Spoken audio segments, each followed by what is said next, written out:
Assalamualaikum warahmatullahi wabarakatuh. Waalaikumsalam warahmatullahi. Kerabat desa yang saya hormati, jumpa lagi dengan SDG Center ITS.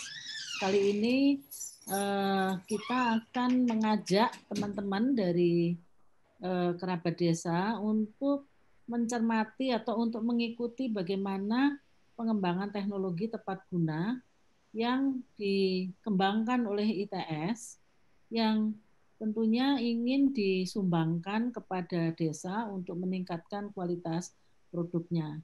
Nah, bersama saya ada Pak Dedi, juga Pak Arino, dan nanti juga akan menyusul Pak Ikhwan dari STP Lombok Barat, STP Nusa Tenggara Barat, yang akan bersama-sama kita membahas tentang bagaimana pengembangan desa tetapi didukung oleh teknologi. Tentu saja teknologi yang akan diaplikasikan di desa itu teknologi yang sesuai dengan kebutuhan desa. Ya, kali ini Pak Dedi nanti akan menjelaskan bagaimana produk desa yang sebetulnya punya nilai jual yang luar biasa, yaitu produk kemiri ya contohnya. Itu lalu nanti dan produk itu sebetulnya sangat potensial untuk bisa diekspor. Namun karena mungkin kualitasnya kurang baik, lalu ya tentu saja pasar ekspor tidak menghendaki kualitas yang kurang tadi. Nah, ITS ingin bukan hanya menyumbangkan pemikiran ya, tetapi memberikan alat ya yang tepat untuk bisa menghasilkan kemiri dengan kualitas yang bagus tadi sesuai dengan keinginan pasar internasional. Nah, ini saya kira dengan adanya teknologi-teknologi yang seperti ini pasti akan membuat produk-produk yang ada di desa itu lalu akan punya pasar yang lebih luas dan itu bisa dengan skala internasional sehingga punya nilai jual yang lebih tinggi. Nah, tentu ini butuh kerjasama ya, kerjasama antara perguruan tinggi dalam hal ini ITS dengan pihak desa ya, pihak desa dan juga pemerintah daerah supaya masyarakat itu mau dan punya kemampuan untuk menerapkan teknologi yang sudah dikembangkan oleh perguruan tinggi misalnya. Saya beri kesempatan Pak Dedi lebih dulu untuk menjelaskan seperti apa sih alat yang sudah dikembangkan oleh Pak Dedi.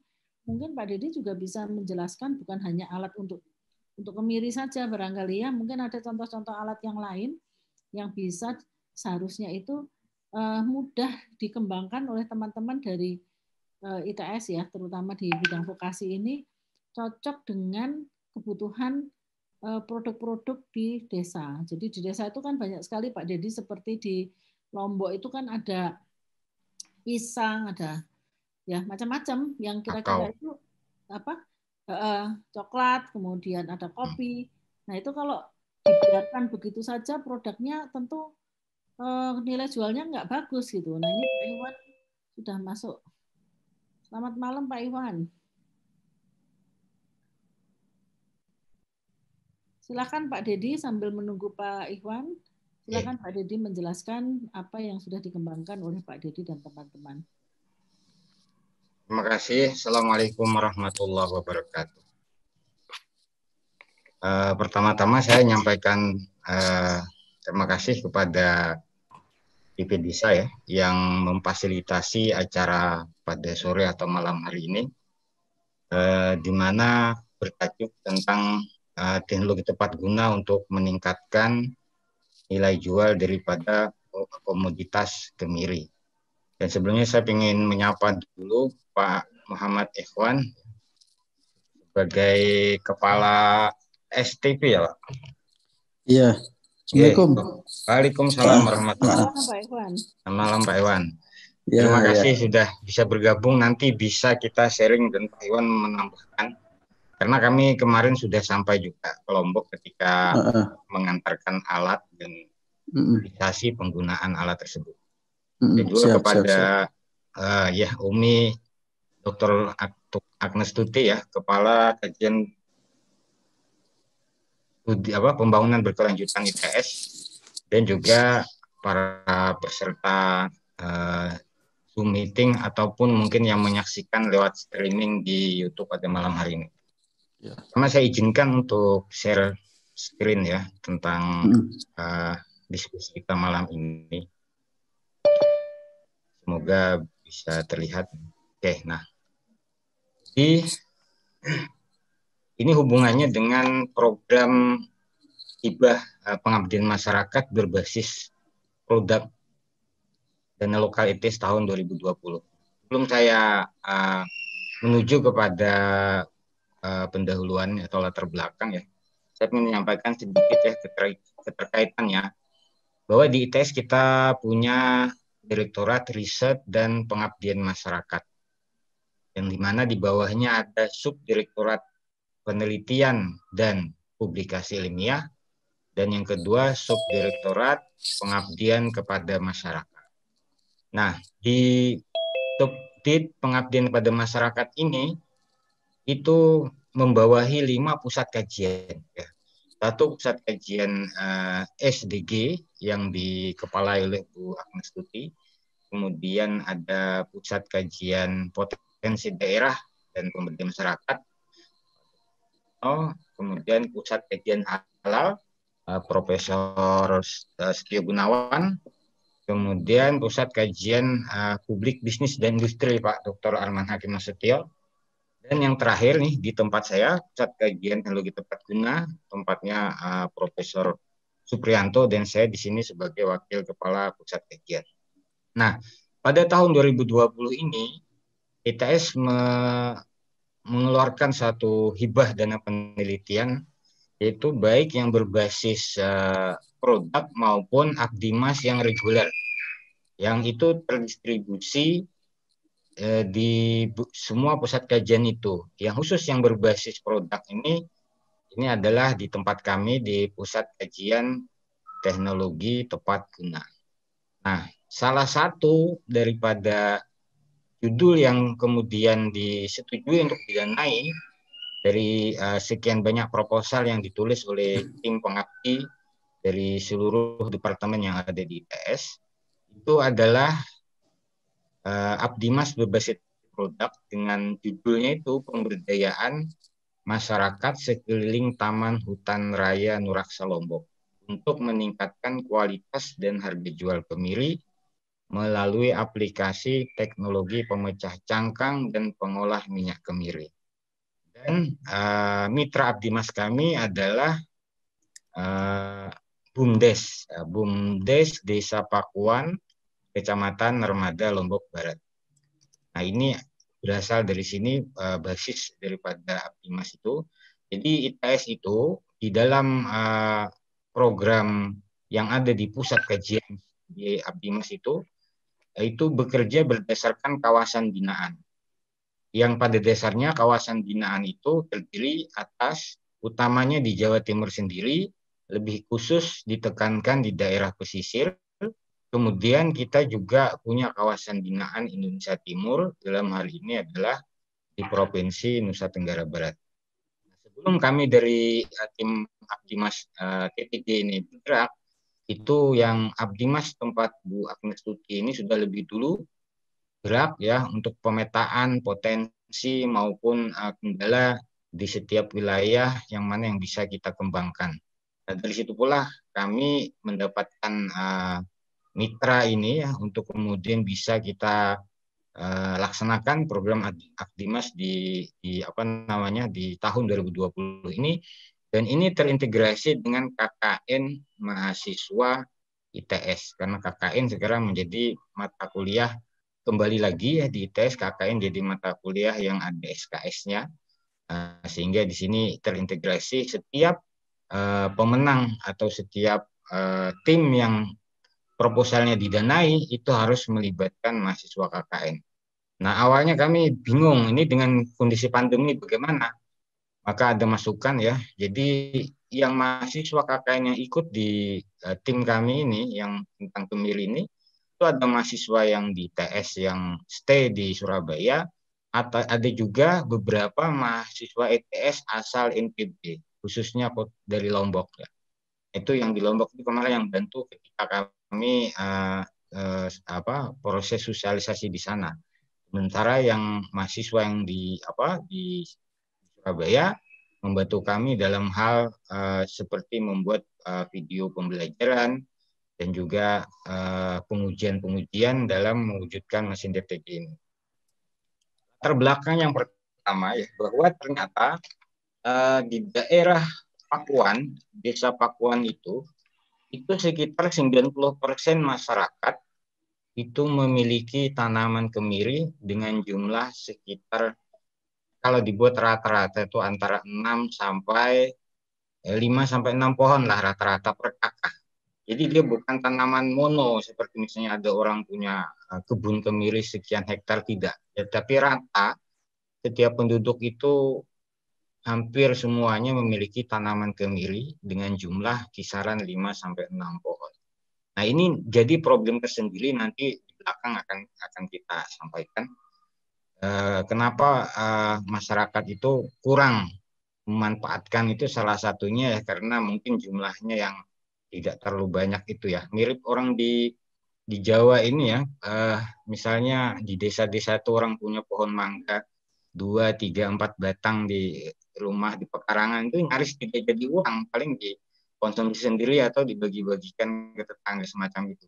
Lain kalau orang punya lahan mangga, kebun mangga sekian hektar, nah itu jelas kelihatan akan jadi profit income sendiri, dia akan diramut, dia akan dikelola. Tapi kalau sekedar itu ditanam di pekarangan 2-3 batang, rasanya enggak. Seperti ini kira-kira mungkin dalam pikiran saya, kenapa masyarakat di sana itu kurang memberdayakan tanaman kemiri ini. Nanti di belakang kita lihat proses rantai jual beli kemiri itu mulai dari petani sampai nanti ke pengusaha besarnya. Nah, jadi masyarakat di sana menjual buah kemiri dalam bentuk gelondongan. Ya, ada pengepul ya, tapi pengepul ini tampaknya tangan sudah daripada pengusahanya. Itu dengan harga sekitar 8 sampai 9.000 per kilogram nih kemiri gelondongan. Kemiri gelondongan yang harga jual. Nah, di Surabaya ini saya beberapa hari yang lalu meminta anak-anak beli lagi karena dulu kami dapat kiriman kemiri gelondongan untuk pengujian itu sudah habis. Sementara alat yang sudah terkirim itu perlu dilakukan lagi penyempurnaan. Ya, kami sedang kerjakan lagi supaya hasil pemecahannya lebih bagus. Itu saya terpaksa beli gelondongan. Ini di daerah Banyu Urip ada kurang jual. Cuman per kilonya 20.000. Nah, jadi sampai Surabaya itu dijual 20.000. Masih gelondongan.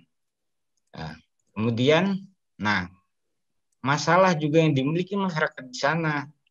Harga kemiri yang 8 sampai 9.000 tadi itu kemiri yang sudah dipilihi. Jadi kemiri yang tidak masuk standar, yang kecil-kecil itu tidak dibeli oleh pengepul atau pengusahanya. Jadi kemiri yang ukurannya itu tidak masuk standar itu tidak terjual. Nah, oleh sebab itu, maka diperlukan pemberdayaan masyarakat untuk meningkatkan nilai jual tanaman kemiri mereka ini melalui teknologi pengolahan pemecahan cangkang dan pengolah minyaknya. Nah, ini dia yang tadi saya sampaikan. Rantai tata niaga kemiri ini saya ambil daripada sumber online ya. Itu bisa dicek tautannya di atas itu. Jadi berawal dari para petani memungut kemiri yang jatuh dari pohon.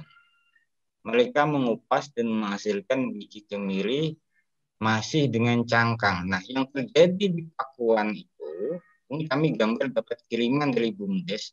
Jadi buah kemiri itu jatuh begitu saja. Kemudian ini kan sebenarnya ada serabutnya gitu Pak Iwan ya. Jadi semacam tubuh serabut itu nanti dia dibiarkan saja membusuk oleh masyarakat sampai dia membusuk terkelupas terus terbelah, terdapatlah akhirnya kemiri dalam bentuk cangkang-cangkang yang ini. Ini yang sudah kulit luarnya itu sudah membusuk. Jadi mereka ketika jatuh terus diambil terus dibuka kulitnya sehingga diambil yang cangkang-cangkang ini itu masih bagus. Ini dibiarkan begitu saja. Nah, yang gini nih yang dipunguti oleh mereka. Ini yang kami dapat dari BUMDes. Sehingga yang untuk kemiri yang sudah gini, yang sudah kehujanan, kepanasan selama berminggu-minggu, mungkin berbulan-bulan sampai dia terkelupas sendiri, ini kemudian apabila diolah dalam artian dipecahkan cangkangnya, maka dagingnya itu sudah tidak masuk lagi dalam kualitas ekspor. Jadi mestinya buah itu ketika dia jatuh, ya sudah itu diambil, dikupas kulit luarnya itu. Nah, ini masalah yang kita dapati dalam akhirnya apa namanya yang dialami masyarakat di sana. Jadi mereka malas gitu ya untuk mengolahnya gitu ya. Mungkin itu tadi karena salah satunya kepemilikannya itu tidak terlalu besar ya.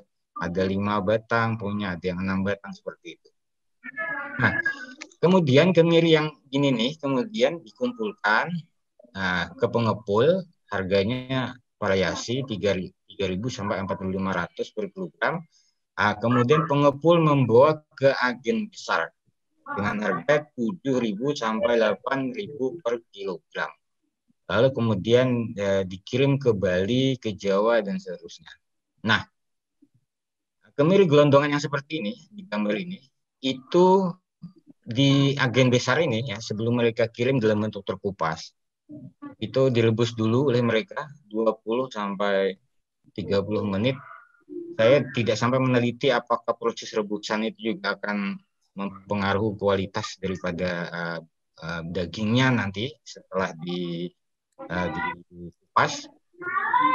Nah, kemudian kemiri rebus ini dibawa ke buruh pengupasan. Jadi dijasakan untuk mengupas secara manual ya. Setiap 1 kilogram itu mendapat upah Rp1.000. Nah, kalau input terakhir kami ke sana, harga kemiri itu 9.000, karena ini data lama ya, data 2019 kemarin ya, link atas ini. Itu kemiri 9.000, terus upah kupas itu 1.500. Ya. 1.500 ini bukan gelondongnya, hasilnya ya, hasilnya. Nah, dari 100 kilogram kemiri gelondongan itu akan dihasilkan 28 sampai 30 kilogram kemiri kupas. Nah, harga kemiri kupas, ini sekali lagi data lama, 32.000 per kilogram. Nah, sekarang kita lihat. Oke. Sebelumnya, ternyata cangkang kemiri ya. Jadi, petani itu menjual kiloan ke agen, tetapi kiloannya pun kiloan sudah dipilih tadi, yang kecil-kecil tidak mau ngambil mereka, dipilih baru ditimbang, kiloan selesai. Agen setelah mengolah dia akan mendapatkan sekitar 30% daripada berat itu menjadi daging yang akan dijual, sementara 70%-nya berupa cangkang. Nah, ternyata cangkang ini pun memiliki nilai jual. Ya, dan pembelinya sudah siap, yaitu apa? Para petani tembakau. Jadi untuk pengasapan tembakau, cangkang kemiri adalah bahan bakar yang selain kayu, dia nyalanya stabil dan panasnya hampir setara dengan kayu keras seperti kayu asam. Kemudian berapa harganya? Nah, rata-rata harganya itu kalau hari biasa itu juga ada pasarnya, itu para pandai besi. Para pandai besi per karung 75.000. Ya, per karung 75.000. Nah, ketika meningkat 95.000. Nah, kalau musim pengopenan tembakau, maka permintaan melonjak tajam, harga cangkang kemiri bisa mencapai 150 sampai 200.000 per karungnya. Nah, jadi agen selain mereka bisa menjual daripada daging yang terkupas, cangkangnya pun juga bisa dijual kembali dan pasarnya sudah jelas. Nah, ini kalau saya coba dari data yang ada ini saya petakan seperti ini ya. Kalau harga kemiri misalnya per 100 kg ya, per 100 kg agen itu ambil dari petani ya. Berarti harga kemiri 8.000, dia keluar biaya 800. Upah pemecah tadi 1.000 per kilogram. Karena dari 100 tadi akan dapat 30 kg daging. Jadi 30 kali 1.000 upahnya 30.000, maka total 830.000 untuk 100 kg kemiri per hari. Penjualan kemiri kupas tadi dengan harga 32.000. Jadi kalikan 30 kg itu ketemu 960. Nah, kemudian cangkang yang dari 100 kilo ini 70%-nya jadi cangkang, sekitar 70 kilo. Ini saya asumsikan satu karung. Jadi dapat cangkang satu karung 100 kilo ini. Kemudian dapat daging 30 kg. Total penjualan 1.135.000, sehingga ada keuntungan 205.000 per hari per 100 kg. Dan 100 kg ini adalah nilai yang kecil ya, kecil aja. 100 kg ini paling kalau kita lihat sak semen itu ya, 2 sak semen itu kan. 2 sak semen itu 2 sak kalau diisi semen 100 kilo 50-an. Nah, kalau diisi kemiri mungkin tidak terlalu padat, ya, katakanlah 4 karung. 4 karung itu kecil, ya. Kecil. Bahkan pengusaha di sana bisa mengelola 1,5 ton per hari. Kalikan aja ini 100 kilo, keuntungan sekian. Kalau 1,5 ton berapa? Nah, ini yang ada di benak kami kemudian.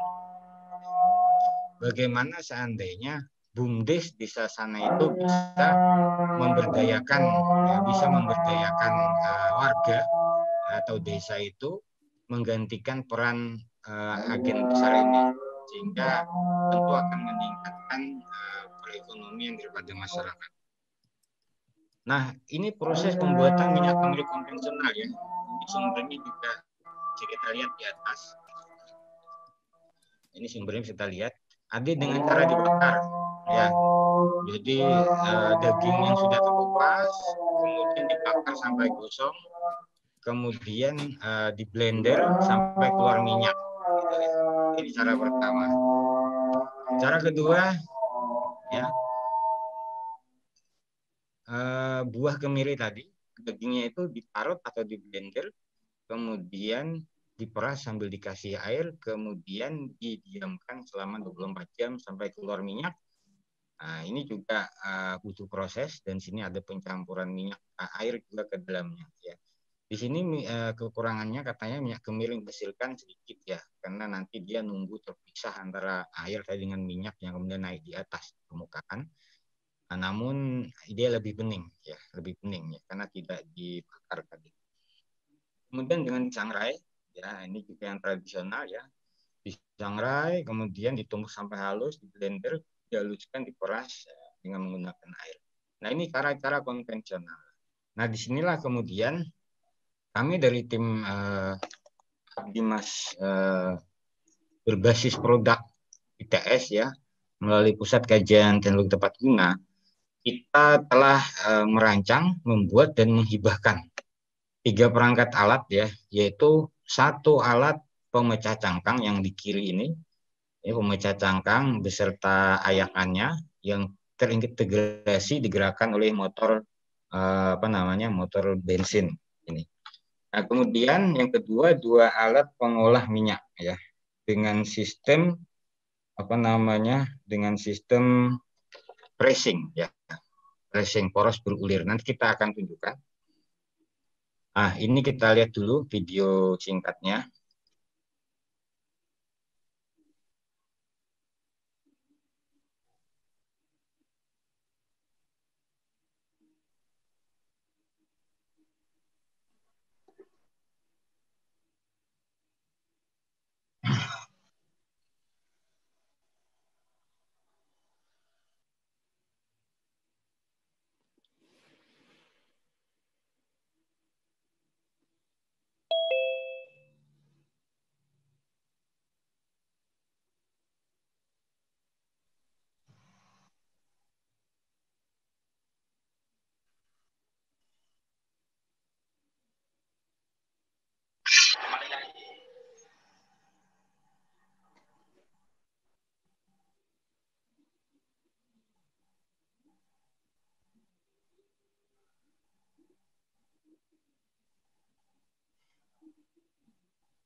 Nah, oke ya. Jadi ini gambaran mesinnya seperti ini. Jadi di sini ada selongsong dan di sini ada poros berulir yang digerakkan oleh motor listrik di sini antara seperempat sampai setengah HP. Nah, kemiri masuk pada hopper ini kemudian akan mengikuti putaran poros yang berulir ke arah sini ya. Terus dia ke depan, di bagian ujung dia akan mengalami pressing dan keluar ampas, sementara minyaknya akan balik ke sini juga mengikuti gerakan putaran daripada poros berulir dan jatuh di bagian bawah hopper ini. Di sini kami berikan sedikit pemanasan ya, pemanasan kecil. Itu sebenarnya hanya butuh di awal aslinya. Jadi untuk supaya kemiri yang mengalami pressing itu segera mengeras sehingga bahan yang berikutnya datang itu akan mengalami pressing dan keluar minyak, itu aja. Kalau sudah keluar minyak ini bisa dipindah, apinya ini sudah tidak dipakai lagi. Nah, sehingga proses yang didapat dari proses ini yang selanjutnya setelah tidak pakai api itu disebut dengan cold press. Jadi kemiri cold press ya. Virgin candle nut oil ya. Jadi semacam VCO gitu kalau di kelapa itu, karena dia tidak mengalami proses pemanasan. Yang telah kami uji, jadi untuk 1 kilogram kemiri itu dihasilkan minimal ya 400 ml minyak kemiri murni. Karena ini tidak ada campuran air dan sebagainya. Waktu pengolahan kalau dengan mesin ini sekitar 1 jam. Nah, kemudian kalau kita lihat video tadi, ketika proses pemecahan itu yang jatuh dari ayakan, saya putar bentar. Nah, yang jatuh ke sini ini masih terdapat sedikit cangkang-cangkang kecil ya, yang lolos daripada saringan ini ya. Kalau mau kemiri utuh betul-betul dagingnya ini harus dipilih lagi ya, harus diayak lagi. Sekarang kemudian keduanya kami lakukan pengujian ya. Jadi kalau yang cangkang tadi diikutkan, misalnya orang malas nih, mau aja langsung ini aja langsung dimasukkan ke sini. Nah, masukkan ke sini. Oke, kami sudah uji, hasilnya begini. Jadi kalau kemiri murni itu dia warnanya lebih kuning seperti ini. Nah, kalau yang tercampur cangkang tadi karena pengaruh kulit itu mungkin agak kotor dan sebagainya, hasilnya seperti ini ya. Ini nanti walaupun nanti didiamkan 1 malam, tetap nanti yang kemiri murni lebih lebih bening seperti ini hasilnya. Nah, dan kami lakukan pengujian ya, uji properti ya, kandungan kemiri itu ke Sukupindo di Surabaya. Cuman masalahnya waktu itu bahwa sampel yang kami bawa itu kurang. Jadi saya ambil berapa mili gitu untuk kedua jenis kemiri itu ya. Mulai dari yang pakai cangkang sampai yang tidak pakai cangkang. Kemudian alatnya kami kirim ke Lombok. Nah, saya pikir sampel itu mencukupi. Ternyata sampel hanya cukup untuk menguji dua kandungan, yaitu kandungan protein dan kandungan lemak di sini. Kami ingin uji kandungan kandungan kalori dan sebagainya. Ternyata tidak mencukupi. Sehingga kami hanya dapat 2. Dan di sini kita bisa lihat ya, hampir sama, tidak ada proteinnya. Dia didominasi oleh lemak nabati. Kandungannya pun hampir sama ya, 9,85 ke 9,8 ya, kandungan lemaknya. Yang membedakan adalah warnanya tadi. Nah, ini adalah serah terima dan pelatihan daripada alat yang kami lakukan bulan kemarin, tanggal berapa? 6 November itu. Serah terima dan pelatihan operasional dan perawatan. Dan kabar baiknya, ternyata BUMDes sana ya, BUMDes Desa Pakuan ini, orang-orang ini langsung gerak, mereka langsung memproduksi minyak kemiri itu dan dijual online. Saya tanyakan dia tanya ke saya, Pak ini produksi massal gimana? Saya bilang ada, tawarkan dulu online. Nah, katanya sudah Pak, sudah banyak yang pesan. Nah ternyata ini sudah masuk pasar online dan sudah punya pemesan. Nah, jadi sebagai penutup, pemanfaatan dari tempat guna ini, jadi pertama mengupas cangkang kemiri sehingga nilai jualnya naik ya, daripada dijual gelondongan.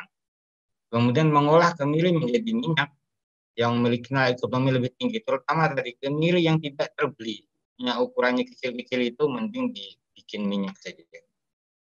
Ini tadi mengolah biji kemiri yang tidak dijual, kemudian memanfaatkan cangkang hasil kupasan. Ada dua, bisa dijual langsung seperti tadi ya, ke panti besi atau petani tembakau, atau kemarin kami sempat diskusi dengan kepala desa dan bumdes, mungkin bagaimana kalau cangkang itu dibuat briket, terus dengan bantuan pemerintah daerah, misalnya dibuat peraturan bahwa para pendaki Gunung Rinjani harus pakainya briket, tidak boleh bawa yang lain, misalnya kayak gitu. Itu bisa jadi wisata sendiri nanti.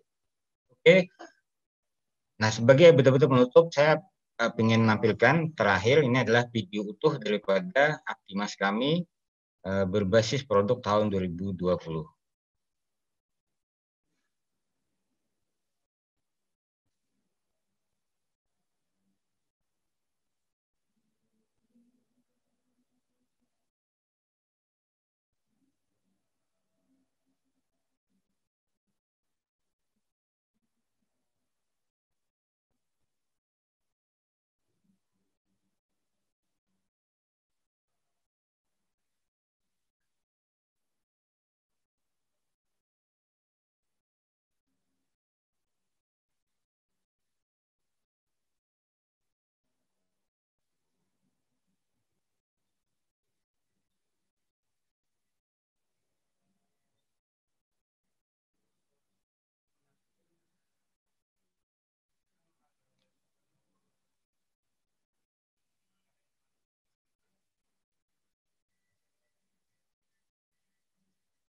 Gimana Pak Dedi?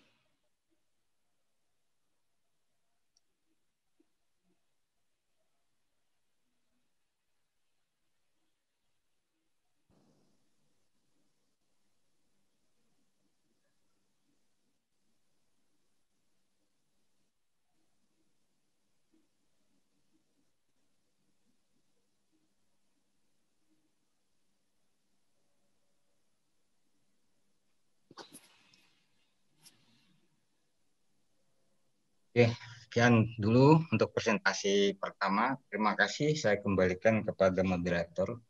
Ya, terima kasih Pak Dedi. Jadi jelas sekali ya teman-teman kerabat kita bahwa apa tadi dihasilkan minyak kemiri yang lebih bening ya Pak Dedi.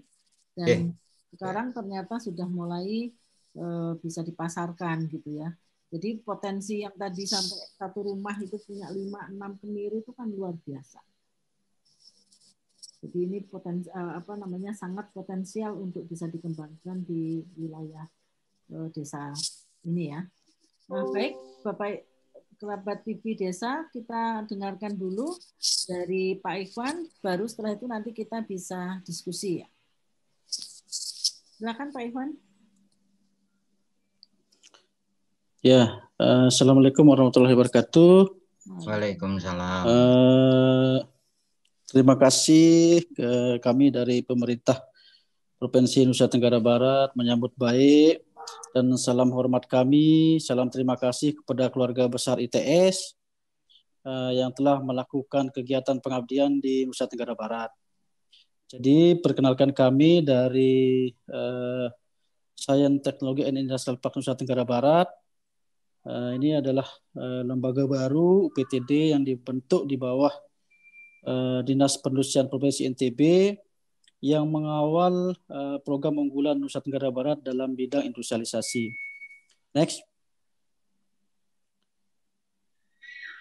Ya, jadi konsep industrialisasi ala NTB ini adalah bahwa kita di Nusa Tenggara Barat hanya punya potensi perkebunan, pertanian, perikanan, kita hanya punya alam. Nggak ada pabrik besar, kemudian investasi juga kurang gitu. Perdagangan kita juga berbeda, lebih rendah daripada daerah yang lain. Satu-satunya komoditi kita yang lebih unggul seperti hasil kebun dan lain sebagainya. Oleh karena itu, pemerintah provinsi mengambil langkah untuk melakukan program industrialisasi di mana ada nilai tambah yang berulang yang berlipat yang dilakukan oleh salah satu komoditi yang dilakukan di daerah sendiri. Lanjut. Ya, kami di Stipak Nusa Tenggara Barat ini berdiri pada bulan Maret 2019. Kita sudah 1,5 tahun di Nusa Tenggara Barat. Tugasnya salah satunya adalah memitrakan IKM mesin dan IKM olahan. Jadi karena tadi kemiri itu ada potensinya, maka untuk menghasilkan nilai tambah, dia harus ada proses olahan. Nah, untuk menghadirkan proses olahan itu harus juga hadir dia IKM permesinan itu. IKM yang membuat mesin-mesin lokal yang ada di daerah kita sehingga purna jual, kemudian service dan lain sebagainya bisa ditangani langsung oleh daerah sendiri. Lanjut. Ya, ini salah satu mapping dari industrialisasi Nusa Tenggara Barat, di mana Science Technology Industrial Park Nusa Tenggara Barat memiliki fungsi inkubasi bisnis, kemudian ada pengembangan inovasi dan teknologi, kemudian ada kegiatan kerjasama dalam bisnis proses, kemudian selanjutnya ada wisata teknologi. Lebih detailnya nanti pada bahasan usul kita ceritakan kalau STP NTB. Lanjut. Nah, ini adalah salah satu IKM kita, di mana mesin-mesin olahan itu dibuat di teaching factory milik SMK. Nah, ini ada workshopnya juga aktif bekerja. IKM ini terlibat dalam fabrikasi mesin-mesin yang dipesan oleh Pemda.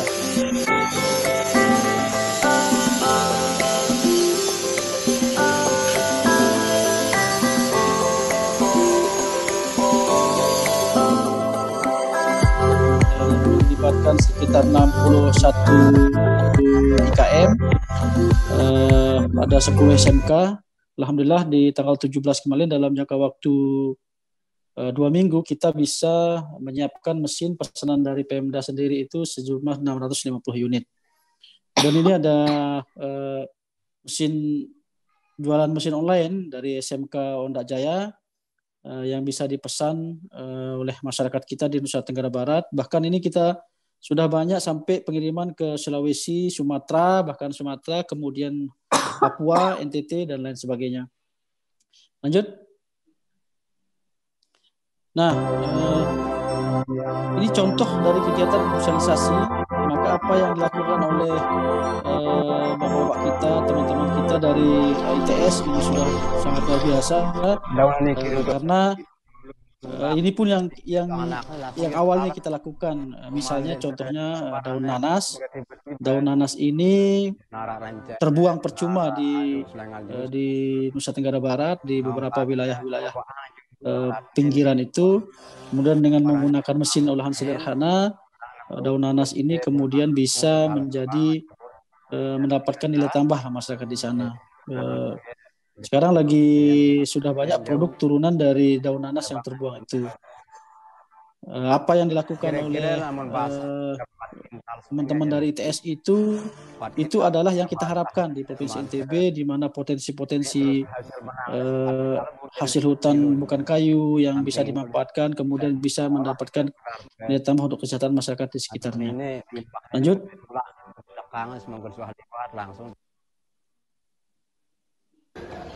Ya, ini adalah kemarin mesin-mesin produksi IKM Nusa Tenggara Barat. Ada 2.130 unit pesanan dari dinas sendiri.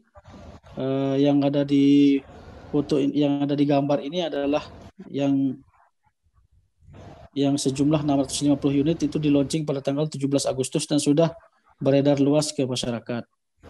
Nah, khusus untuk kemiri, nanti kami cerita tentang mesin kemiri. Lanjut. Ya, ini sedikit singkat profil bahwa saya pernah mengenyam pendidikan teknik mesin, kemudian terakhir jabatan ini sekarang menjadi Kepala Teknopark Nusa Tenggara Barat. Lanjut. Ya, singkat saja presentasi saya. Untuk mesin kemiri, kita ada pengalaman sekitar 2 tahun yang lalu, bahwa kemiri-kemiri dari NTT sudah masuk ke Nusa Tenggara Barat. Mereka mengirim menggunakan kapal, mulai dari Labuhan di Bima, kemudian mereka turun di Desa Anjani namanya di Kabupaten Lombok Timur. Sama proses pengolahannya, masyarakat di daerah sana kemudian mengolah kemiri itu dengan cara direbus 1 hari 1 malam. Setelah dia direbus kemudian antarkan ke masyarakat, kemudian mengupas secara manual. Pada saat itu kami melakukan intervensi dengan membuat mesin pecah kemiri dengan tingkat keberhasilan baru 50%. 50% itu kupasannya itu bersih, halus, utuh. Sisanya kupasnya pecah. Kemudian ini menjadi tidak berhasil kita terapkan karena memang jenis kemiri itu sangat beragam. Begitu masuk kemiri dari Sumbawa, kemudian masuk dari Lombok, itu bentuknya variasi, kemudian tabalnya juga berbeda. Ketika direbus 1 hari, ada yang tidak terjadi tidak kelupas, dia tidak mampu dikelupas.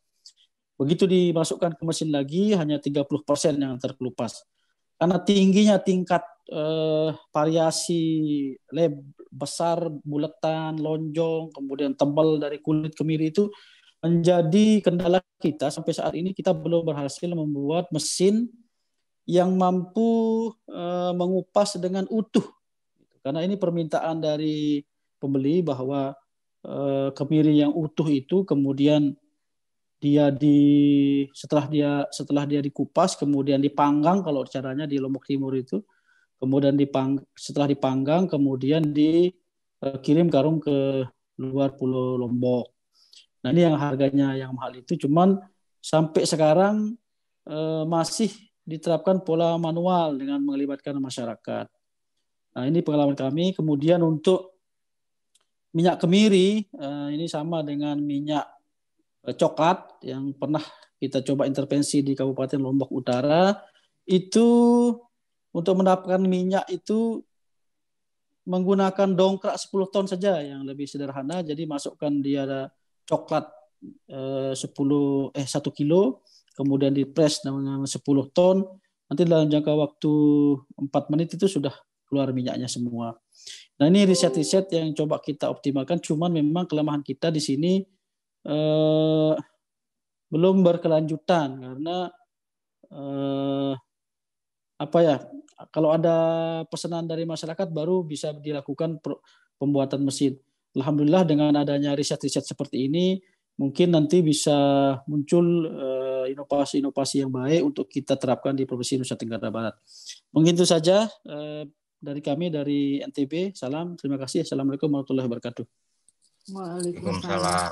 Nah, terima kasih sekali Pak Ikhwan. Jadi ini nyambung kelihatannya ya Pak Dedi dengan Pak Ikhwan. Jadi peluang untuk bisa menghasilkan teknologi tepat guna dan akhirnya bisa dijadikan produk yang justru STP ini ya Pak Ikhwan menyediakan alat-alat yang dibutuhkan oleh masyarakat ya, teknologi tepat guna yang dikembangkan STP tadi ya Pak. Artinya apa yang dikembangkan Pak Dedi nanti itu kan bisa dibuat dalam skala yang besar gitu ya. Kira-kira begitu ya Pak Ivan. Halo. Halo. Ya Pak Ivan.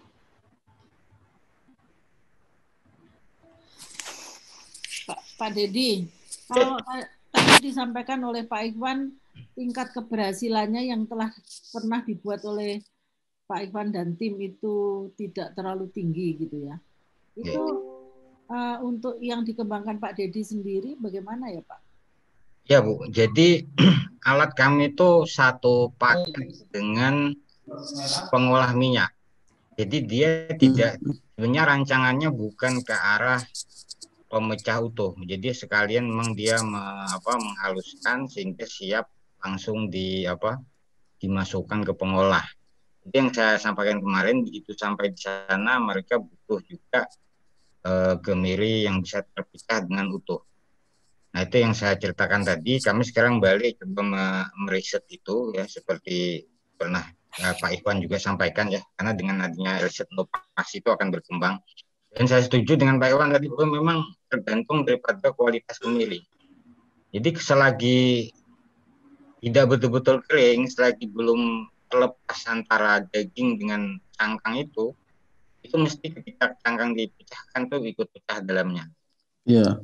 Jadi tergantung kualitas. Mau selama metodenya itu dengan apakah itu dibenturkan, dipukul, dipres, itu sangat tergantung daripada dalamnya itu sudah lepas nggak, ngelontok nggak dengan cangkangnya. Kecuali dengan sistem yang sekarang kami coba itu kami mau pakai sistem gerus. Jadi sistem gerus nanti belum sampai karena ada banyak order yang lain juga. Tadi Bu Agnes Tuti juga menyampaikan ya, kita kan kemarin juga sudah siaran Bu ya dengan Indofood ya, dengan Bu Gasari mesin pengering. Habis kemarin kompresi pers itu mereka ngorder lagi 4 unit lagi tambahan. Kemudian dengan kementerian juga kami sedang mengerjakan satu Kementerian Pertanian ya, mesin pemurni tepung porang ya dari kandungan oksalatnya itu. Sehingga yang riset untuk kemiri ini yang saya bilang tadi pinginnya 100% itu terpecah dengan metode gerus tadi itu ya. Jadi kayak digerus kulitnya itu ya, dengan sistem gerus itu nanti kalaupun dia keluar masih ada kulitnya tapi sudah tipis, naik bentur sedikit dia sudah pecah kayak gitu, pecah kulit luarnya. Jadi gerus itu mungkin nanti dia berupa gram-gram itu jatuh, itu bisa langsung jadi briket tadi Bu, yang tadi pemikiran tadi. Jadi briket langsung itu cangkangnya sudah tergerus ya kayak di gerinda gitu ya.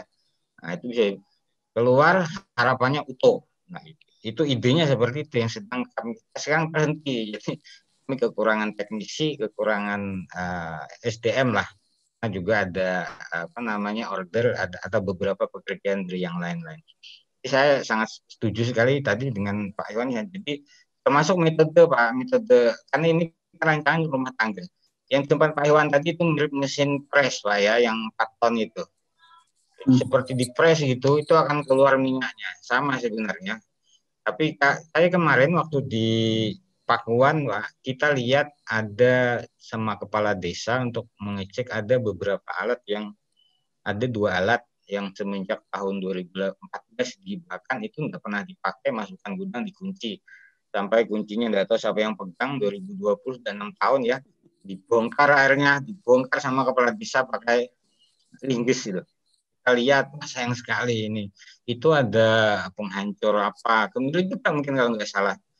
Itu hibah pokoknya dari dinas apa NTB. Terus satunya tuh mesin apa Pak Arino, satunya kemarin yang di gudang itu? Kalau yang dipakai kemarin ada mesin press hidrolik yang untuk bukan yang di gudang, gudang. Yang di gudang itu mesin vacuum drying. Vacuum drying. Itu kan barang mahal, Pak. Mahal itu. Barang mahal itu, kita lihat materialnya stainlessan semua. Stainless, ya mahal. Itu datang masuk gudang dikunci klik. Nah, ada alat yang baru datang 2 bulan atau 3 bulan sebelumnya, itu kulit kakao, pengupas kulit kakao, itu sederhana, simpel. Yang satunya hidrolis ya, untuk hidrolis ya. Iya, untuk mesin kakao. Ya, yang ini hidrolis. Ya. Yang hidrolis itu loh. Itu problemnya masyarakat lihat motornya 1100 watt lah dari HP kami konversi, itu mereka keberatan. Ini kita listrik 900 diplek katanya. Nggak mau pakai gitu loh. Ini ada kayaknya komunikasi Pak Iwan ya, yang antara kebutuhan mungkin dari pihak STP cuma dapat order saja dari Pemprov itu, tolong bikinkan ini gitu ya. Tapi masyarakat sendiri sebenarnya untuk pemakaian itu ternyata masih ada kendala. Nah, ini pengalaman kami kemarin waktu kita sambil sosialisasi alat itu juga sambil diajak melihat beberapa alat yang masih belum bisa belum digunakan oleh masyarakat. Yes. Jadi itu ada sedikit monggo diskusinya dari Pak Iwan mungkin. Iya, kami begitu Teknopark NTB dibentuk bulan Maret 2019 itu, kemudian kami melakukan searching nih kepada seluruh kelompok tani, kemudian di mana mesin-mesin bantuan itu ada, itu banyak Pak, hampir 500-an itu mesin mangkrak yang ada di NTB itu. Setelah kita lacak prosesnya, itu mesin dari luar semua Pak. Jadi yang dari NTB itu mulai diaktifkan program industrialisasi itu di bulan Maret 2019. Nah ini kami lagi susun skema gimana mesin-mesin yang mangkrak tadi yang menyebar di masyarakat itu bisa ditarik oleh Provinsi NTB, kemudian dilakukan penyempurnaan, kemudian di mana mesin yang cocok untuk diberikan kepada masyarakat itu yang diberikan gitu. Cuman kendala lagi dari sisi aturan bahwa para pejabat kita di sini ketika melakukan itu takut tersandung masalah hukum gitu. Karena ini sudah aset tercatatkan di kelompok tertentu. Kemudian untuk di Teknopark sendiri kami tidak diperkenankan untuk membuat mesin untuk dibantu ke masyarakat. Jadi Teknopark NTB hanya membuat prototip itu kemudian boleh dipinjam untuk menjadi contoh untuk ditiru kepada sentra-sentra logam kita ketika mendapatkan order dari pemerintah setempat. Nah itu yang kita lakukan. Kemudian mesin itu ditarik kembali ke Teknopark dan tidak ada proses produksi untuk membagi mesin-mesin ke masyarakat. Sejauh ini kami baru memiliki ada 100 prototip mesin-mesin teknologi tepat guna yang dibuat oleh IKM Mitra. Jadi ketika IKM Mitra kita yang 61 tadi, kita membuat mesin kopi, misalnya ada roaster, ada sangre, Nanti kita review di kantor, kemudian mereka yang memfabrikasi, kemudian kita uji di kantor, kita undang BP Mektan dari Serpong, melakukan tes report, keluar dokumen, tes reportnya, kemudian itu yang menjadi dokumen pengadaan di Dinas Pertanian Provinsi NTB. Nah, itu kita lakukan agar proses pengadaan keamanan dokumen itu menjadi menjadi syarat wajib lah bagi para pejabat di daerah kita, karena banyak orang masuk penjara karena ketika membeli mesin kemudian mesin itu tidak bisa dipakai, masyarakatnya melapor, itu menjadi temuan dari inspektorat maupun BPK, pejabatnya diperiksa, masuk penjara. Nah, itu hal-hal yang kita baru memulai. Di NTB baru memulai proses itu. Nampaknya kita dari Teknopark NTB sudah mulai main ke ITS ini untuk bekerja sama, apa yang bisa dikerjasamakan, yang bisa kita kembangkan di Nusa Tenggara Barat. Mudah-mudahan nanti di awal tahun kami akan berkunjung ke Surabaya, mungkin membawa kado bagi kami, ada kerjasama kemitraan bidang pengembangan teknologi tepat guna, sehingga kita di NTB ini dibantu teknologi-teknologi riset dari bapak-bapak kita di sana untuk diterapkan di NTB. Itu Pak, terima kasih.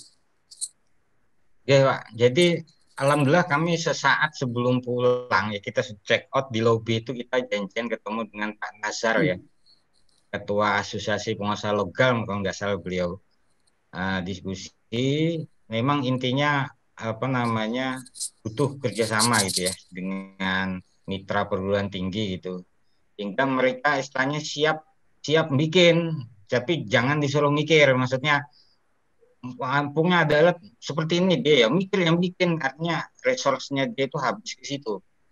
Udah, kalau ada rancangan misalnya kita siap mewujudkan. Nah, maksud dia begitu. Jadi ada kerjasama, betulnya dibantu dari sisi pemikiran dan sebagainya, sehingga tidak habis energi mereka untuk ya mikir yang bikin gitu. Ini yang dari pengusaha, asosiasi pengusaha begitu ya, kami bikin aja deh, kurang lebih begitu biasanya. Kalau sudah ada desainnya, ayo kita siap mau model seperti apa. Nah itu kan. Nah, kalau kita tuh cuma dikasih pokoknya bikinkan alatnya, dia mikir terus gimana nyoba, itu yang menurut mereka ini harus dikerjasamakan ya, dibuat satu kerjasama dengan pihak lain ya, salah satunya misalnya dengan perguruan tinggi, dengan ITS, sehingga apa yang potensi yang mereka miliki itu bisa optimal digunakan ya. Kita bikin aja gitu, kurang lebih. Kita resource kita untuk itu. Kalau kita disuruh mikir juga, trial ini sebenarnya sampai betul-betul jadi. Nah ini kita bisa sih, kata beliau, nanti ketemu juga namanya dipikir, dicoba, tapi habis kita energi dan waktu ke sana. Nah ini kita kemarin sampai di situ, pembicaraan sesaat sebelum kami terbang kembali ke Surabaya. Itu Pak Iwan. Ya, siap. Jadi mungkin nanti begini Pak Iwan, Pak Dedi, kita perlu duduk bareng ini ya.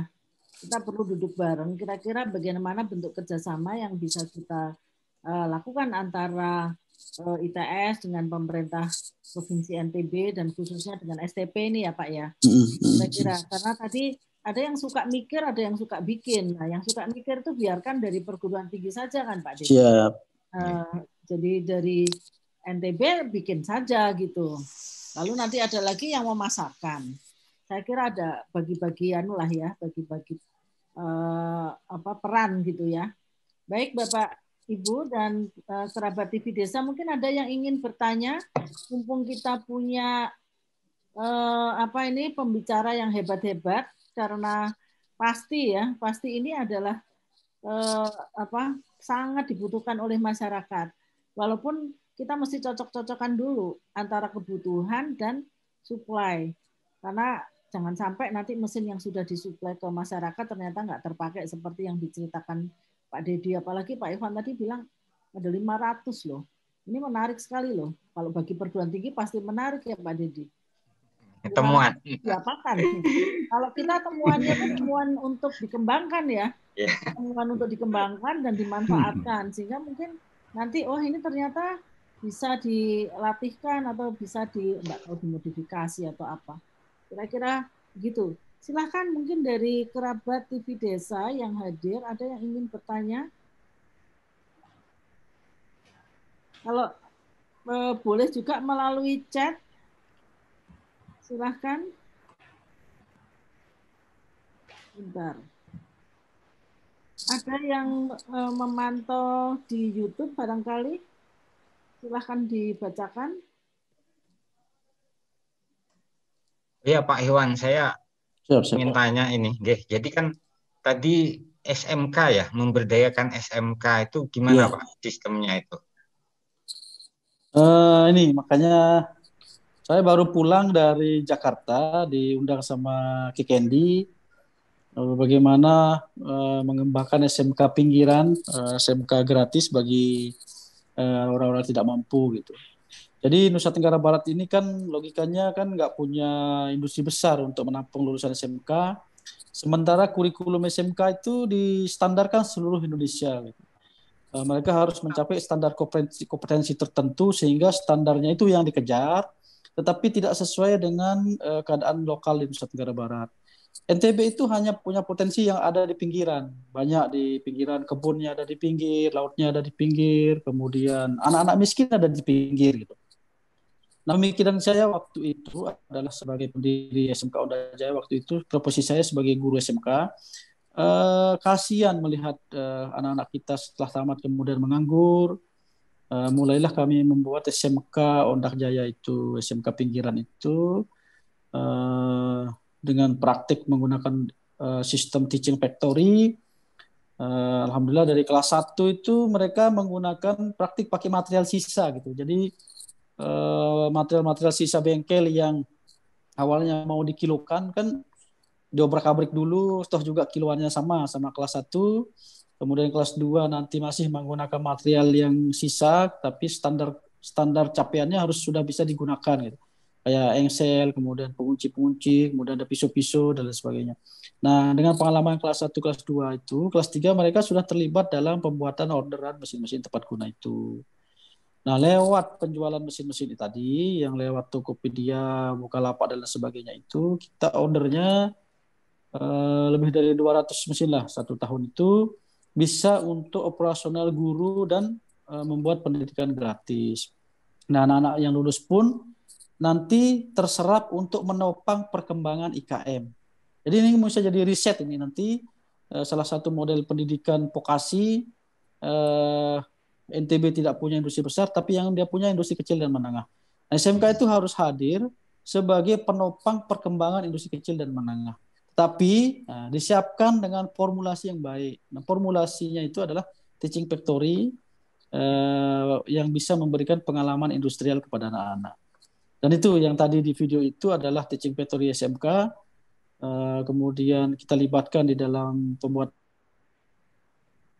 mesin-mesin orderan Pemda yang ada di Teknopark gitu. Nah, virus-virus industrialisasi berbasis sekolah ini sekarang sudah mulai menyebar dengan semakin banyaknya inovasi-inovasi yang muncul di sekolah. Itu, Pak. Menarik sekali, Bu. Mas. Sangat-sangat menarik. Jadi justru dengan adanya, katakan saya membayangkan akhirnya ini Pak Iwan. Jadi saya membayangkan ITS itu kan sebetulnya punya inovasi yang banyak sekali. Jadi kalau misalnya inovasi-inovasi itu berhenti di ITS kan sayang sekali, Pak Iwan. Nah, mungkin suatu saat kita perlu presentasi juga ya ke Pak Iwan ya. Apa saja inovasi yang dibuat oleh ITS sedemikian rupa bisa diterapkan di SMK-SMK yang ya seharusnya SMK dimanapun gitu ya. Tetapi mungkin sebagai pilot bisa dikerjasamakan dengan SMK-nya Pak Iwan tadi. Iya.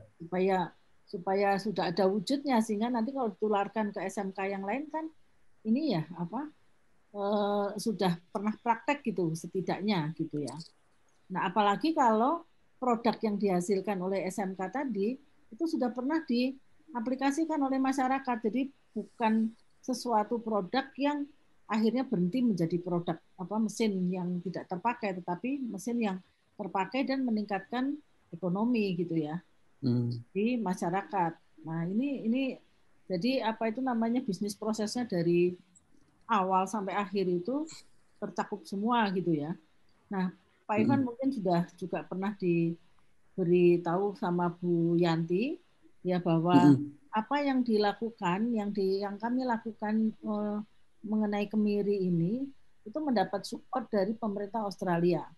Ya, mendapat support dari pemerintah Australia, tapi kami dari ITS ya yang Pak Dedi lakukan itu adalah support ITS kepada pengembangan produk tadi itu.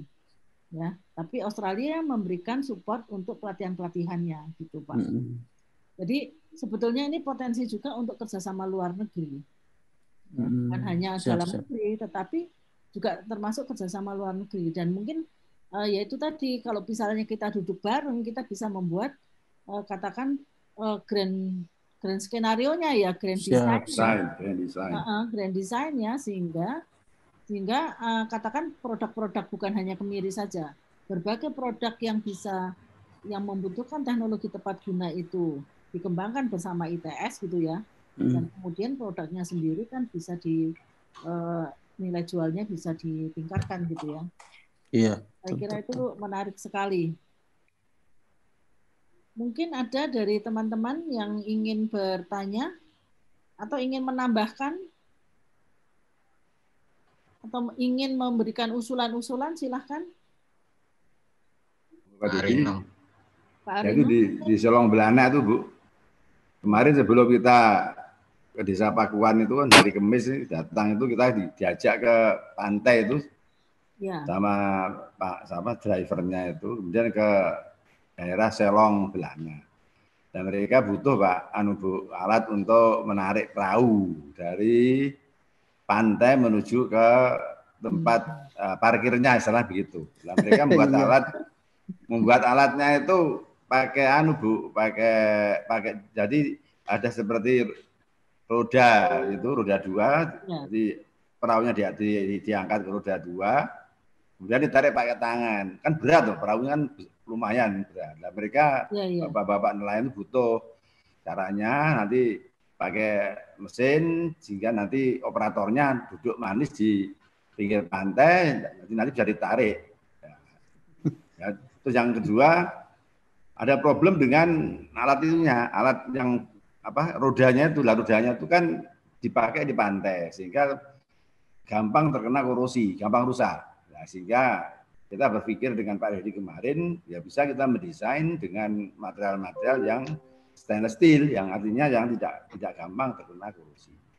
Nah, kemarin saya tanya, kalau ada program seperti ini nanti itu proposalnya gimana gitu loh. Makanya saya ketemu Pak Iwan dan Bu Agnes ini gimana ini, kelanjutannya ke depan gimana? Ya, ini mungkin Pak Iwan yang bisa menjawab. Jadi gini Pak Iwan, kami itu kalau soal SDM ya, artinya inovasi-inovasi dari teman-teman dosen dan mahasiswa itu luar biasa sudah. Nah, kasarnya itu mau butuh apa saja Bapak kami bisa melayani. Tapi masalahnya itu tentu harus sesuai dengan program yang dikembangkan oleh pemerintah yang membutuhkan gitu. Nah, lalu bagaimana nih nyambungnya? Kan kadang-kadang pemerintah tuh punya duit tapi nggak tahu dipakai untuk apa gitu ya. Yeah. Sementara kami punya ilmu, ini mau kemana nih? Mendapatkan support dari siapa ini? Kira-kira Pak Ivan bisa nggak menjelaskan bagaimana mekanismenya supaya akhirnya nyambung gitu Pak Ivan? Iya, kalau kita di pemerintahan itu kan harus ada dasar hukumnya gitu. Dasar hukum untuk melakukan kegiatan itu misalnya dari MOU dulu dengan pemerintah Provinsi NTB, setelah ada MOU kemudian ada perjanjian kerjasama gitu, baru bisa dilakukan kegiatan teknisnya gitu. Tanpa itu nggak bisa karena aturan-aturan yang sudah kita dibuatkan itu bagus semua dia kalau di birokrasi itu. Nah oleh karena itu mungkin nanti kami coba di awal tahun nanti kita akan berkunjung ke ITS untuk melihat, kemudian berdiskusi, menentukan formulasinya, kemudian kami coba rancang di kita nanti di internal di NTB.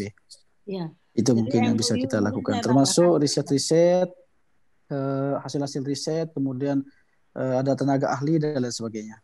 Ya. Saya mungkin tambahkan MOU kebetulan sudah kita rintis Pak Iwan, dan kebetulan kami sendiri sudah bertemu dengan Pak Gubernur, ya, bertemu dengan Bu Wagub, ya, jadi kita dalam hal ini sudah ya, sudah tanda tangan MOU-nya, sudah klik desk to desk, jadi tanda tangannya itu masing-masing Pak. Oh, iya, tidak diacarakan, tapi kalau misalnya memang akan diacarakan juga bagus Pak. Katakan misalnya diacarakan di Pemprov ya. Iya. Di NTB atau di ITS silakan saja. Nah, nanti mohon maaf, bisa jadi sebagai awalan bisa dihibahkan alat yang dibuat Pak Dedi ini. Misalnya loh Pak, sebagai tanda bahwa sudah ada sesuatu. Iya. Bu Wagub sendiri kan alumni ITS ya kan? Teknik kimia Pak. Teknik kimia. Iya. Jadi nanti coba nanti lanjut saja kalau sudah MOU-nya ada, nanti coba kita bicarakan nanti mungkin perjanjian kerjasama langsung antara divisi teknologi tempat guna ITS dengan kita di dinas perindustrian NTB. Ya, nanti dengan Direktorat Riset dan Pengabdian Masyarakat, Pak. DIRPM. Iya. Siap. Ya. Jadi di bawahnya DIRPM itu ada pusat-pusat kajian tadi yang kita kolaborasi. Iya, siap. Ya, jadi ketemu dulu kayaknya nanti di awal tahun kita betul. ke ITS coba. Kami pun juga siap ya Pak Dedi ya, kalau misalnya diminta untuk presentasi di NTB nggak masalah Pak. Iya, siap. Nah, saya juga tertarik tadi ya Pak Iwan, yang 500 mesin tadi loh Pak, kan sayang sekali. Apalagi kalau kita mengikuti hukum ya, dari aspek hukum, kemudian ini menjadi seolah-olah kan gini, daripada kena masalah hukum lebih baik mesinnya dimangkrakkan saja gitu ya. Dibiarkan kan sayang ya kalau begitu ya. Ini di seluruh Indonesia sama kondisinya gitu. Jadi mungkin dari ITS mungkin coba dari sisi kebijakan di tingkat pusat itu mungkin perlu ada riset atau pendataan yang sejenis sehingga seluruh Indonesia itu bisa terselamatkan ini mesin-mesin ini. Ada yang memang sudah jadi besi tua nggak dipakai gitu. Banyak Pak, baik itu APBN kemudian yang lain sebagainya banyak. Nah, saya usul begini. Sebetulnya kan kita tidak perlu membuat mesin itu menjadi besi tua.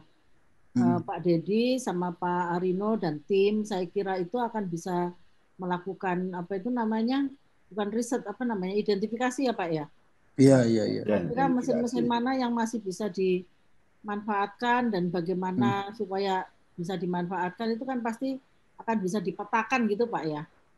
Nah, barangkali dengan adanya MOU tadi itu sudah bisa dilakukan pekerjaan ini sekarang, tapi bukan membuat, tapi memanfaatkan mesin yang sudah ada tadi. Iya. Nah, kan tinggal nanti tim ITS tuh butuh fasilitasi dari Bapak kan ya, untuk merawiri dan sebagainya. Itu kan dalam rangka memanfaatkan mesin yang Bapak punya tadi. Saya kira itu kan sangat-sangat bermanfaat dibandingkan dibiarkan saja gitu ya. Nah, saya yakin juga teman-teman dari ITS itu akan bisa membantu juga Pak untuk mengidentifikasi kebutuhan mesin di masyarakat ya Pak Dedi ya.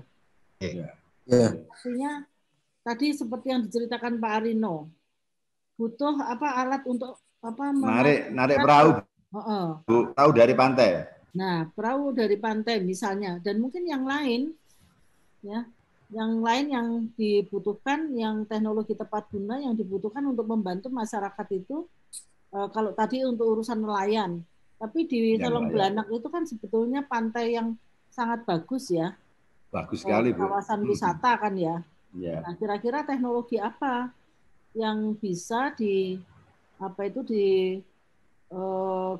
di situ gitu ya. Nah, idenya kan bisa dari dua belah pihak ya.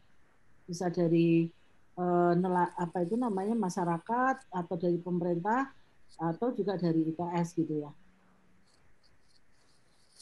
Oke Bu, jadi memang seperti disampaikan Pak Iwan tadi, mungkin langkah awalnya mungkin tahun depan kita bisa ketemu ya, sehingga bisa dipetakan. Karena yang saya itu khawatirnya ya, alat-alat yang mangkrak itu, karena memang itu apa namanya top down ya, dari langsung di drop gitu aja, desa dikasih, belum diadakan kajian sebenarnya desa itu butuhnya apa sih kan gitu misalnya.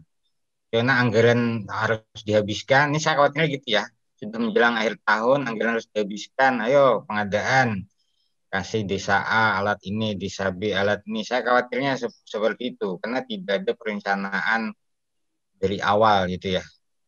Enggak, kalau kita bisa duduk bersama mungkin bisa dipetakan ya, seperti yang tahu kan timnya Bu Agnes ya, sama Bu Yanti yang berada di situ itu sudah muter kemana-mana, termasuk tadi dapat pendanaan dari Australia untuk membuat pelatihan-pelatihan. Kemarin juga yang dari Desa Pakuan itu juga ketika mereka mulai produksi massal gitu ya, nggak terlalu massal sih, pokoknya mesinnya cuma segitu. Mereka juga ikut pelatihan kajian halal kan itu. Jadi ini ada kolaborasi antar pusat-pusat kajian yang ada di ITS untuk pengembangan kawasan yang menjadi binaan. Nah, jadi mungkin ya itu tadi Bu Agnes ya, mungkin seperti disampaikan Pak Iwan tadi, mungkin kita bisa rencanakan bisa ketemu mungkin tahun depan sehingga kita bisa lihat petanya apa yang bisa dikerjakan. Yang jelas payungnya sudah ada tadi disampaikan. Makanya saya bilang di awal tadi ini kajian pembangunan berkelanjutan ini sudah gerak duluan, karena saya lihat di grup itu kita belum apa-apa, kita baru dilantik, Bu Agnes dan tim sudah sampai NTB ketemu dengan Bu Wagub. Waduh, saya teknologi tempat guna belum ngapa-ngapain ini kok. Ini senior malah sudah gerak duluan gitu waktu itu. Jadi memang payungnya sudah ada, sudah ada. Setahu saya kan sudah dikonfirm langsung Bu Agnes memang sudah ada MOU. Nah, tinggal turunan ke bawahnya mungkin ya dengan real kita bisa ketemu cara apa yang mau kita kerjakan, saya kira karena yang memayungi sudah ada MOU-nya di antara kedua pihak. Itu tambahan saya. Iya, iya Pak. Terima kasih. Jadi memang Pak, apa itu namanya, kita ya ini kebiasaan blusukan Pak.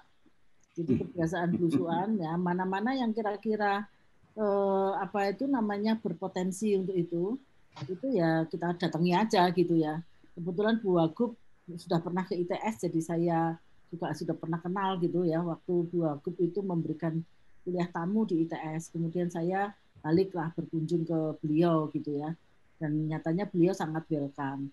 Dan sebetulnya yang untuk urusan ini Pak, urusan mesin-mesin ini itu belum sampai kita Pak bahas dengan Bu Wagub.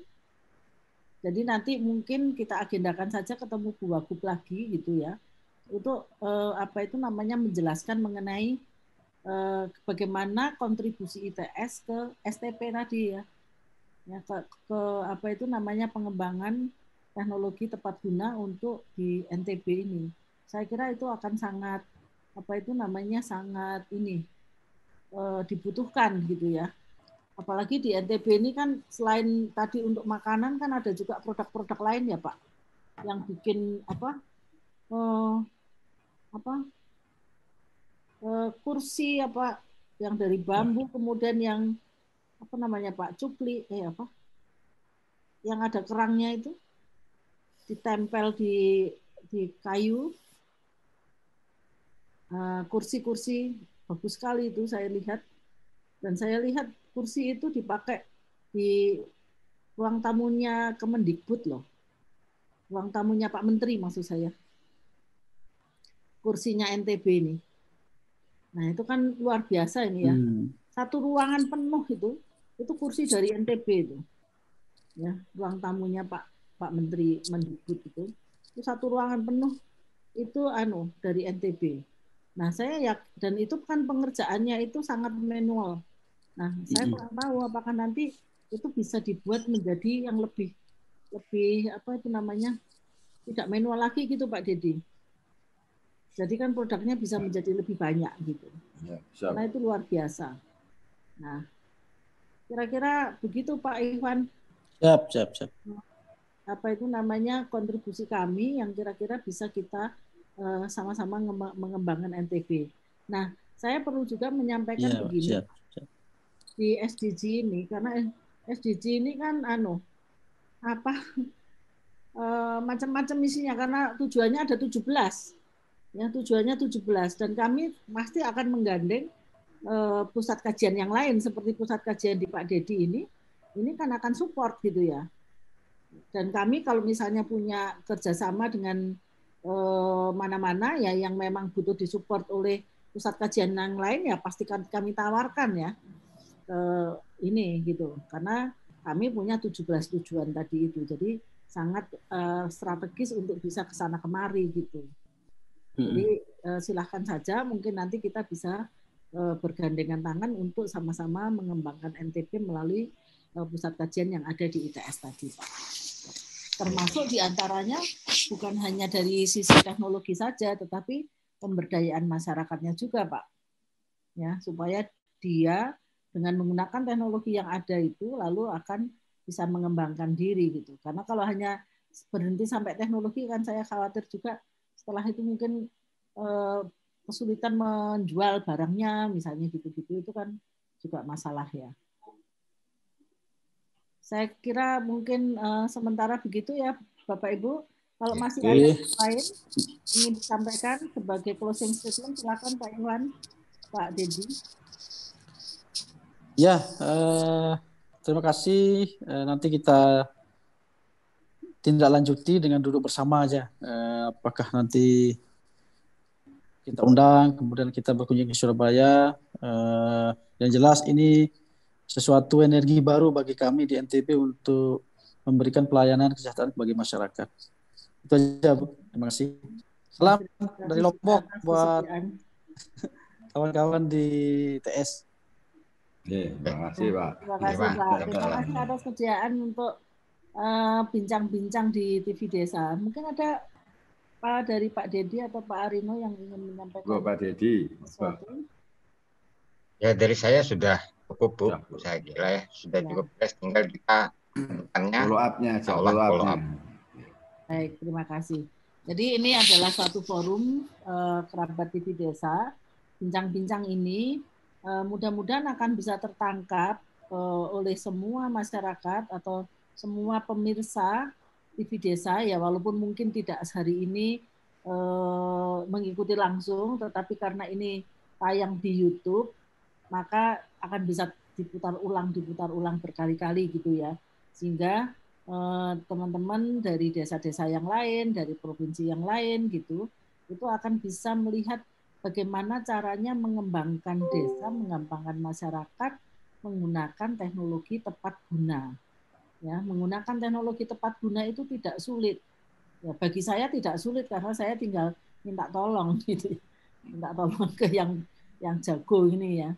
Nah, sehingga artinya sebetulnya tidak perlu dipikir sendiri, tetapi bisa dipikirin oleh teman-teman dari perguruan tinggi, kemudian nanti bisa diimplementasikan produknya itu oleh teman-teman yang lain yang memang bertugas untuk memproduksi secara massal begitu. Demikian kerabat TV Desa dan Bapak Ibu, Bapak-bapak ini narasumber yang saya hormati. Saya terima kasih sekali telah bersedia hadir di dalam bincang-bincang ini, dan ternyata bincang-bincang singkat ini akan menghasilkan sesuatu yang jauh lebih besar. Dan saya yakin setelah ini akan ada berbagai kerjasama dari kita semua untuk bisa mengembangkan produk-produk yang nilai jualnya makin lama makin tinggi. Terima kasih, saya akhiri. Wassalamualaikum warahmatullahi wabarakatuh. Waalaikumsalam.